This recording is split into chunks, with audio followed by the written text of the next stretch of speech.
कि तोशाखाना फौजदारी कार्रवाई केस काबिल समाअत करार दे दिया गया। अदालत ने तहरीक इंसाफ की दरख्वास्त खारिज कर दी। एडिशनल सेशन जज हुमायूं दिलावर ने महफूज फैसला सुना दिया। अदालत ने सिर्फ इलेक्शन कमीशन के वकील के दलाइल पर फैसला सुनाया।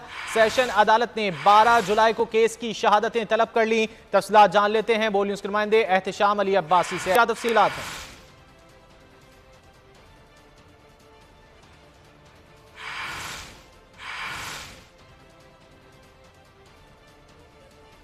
एहतशाम से रब्ता करने की कोशिश कर रहे हैं। तोशाखाना फौजदारी कार्रवाई केस काबिल समाअत करार दे दिया गया है। अदालत ने तहरीक इंसाफ की दरख्वास्त खारिज कर दी है। एडिशनल सेशन जज हुमायूं दिलावर ने महफूज फैसला सुना दिया है। अदालत ने सिर्फ इलेक्शन कमीशन के वकील के दलाइल पर फैसला सुनाया।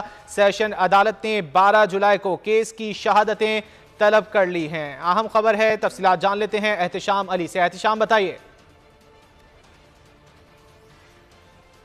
हाँ जी बिल्कुल, तोशाखाना केस है। उस केस में आज जो है अदालत में इलेक्शन कमीशन के वकील की जानिब से सुबह से दलाइल दिए जा रहे थे। उसके बाद जो पाकिस्तान तहरीक इंसाफ के जो वकील हैं गौर, उन्होंने भी जो है अपने दलाइल दिए और उन दलाइल में उन्होंने यही कहा कि एक तरफ इलेक्शन कमीशन ने अपने दलाइल मुकम्मल कर लिए हैं, हमें वक्त दिया जाए। तो अदालत की जानिब से फ़ैसला महफूज किया गया था, महफूज फ़ैसला सुना दिया गया और महफूज फ़ैसले के मुताबिक जो दरख्वास्त है उसको काबिल समाअत करार दे दिया गया है। और जो PTI के जो वकील हैं उनको इस केस में सुना नहीं गया और बगैर सुने अदालत ने ये महफूज फैसला सुनाया है और 12 जुलाई को इस केस में शहादतें तलब कर ली हैं। तोशाखाना केस हाई कोर्ट से रिमांड हुआ था क्योंकि PTI ने इस केस को हाई कोर्ट में चैलेंज किया था और उसके बाद दोबारा से जज हुमायूं दिलावर ने इस केस को सुना और आज ये केस सुनने के बाद उन्होंने ये महफूज फैसला सुनाया है और ये इसमें बड़ी पेशरफ्त है। दरख्वास्त को एक बार फिर काबिल समाअत करार दे दिया गया है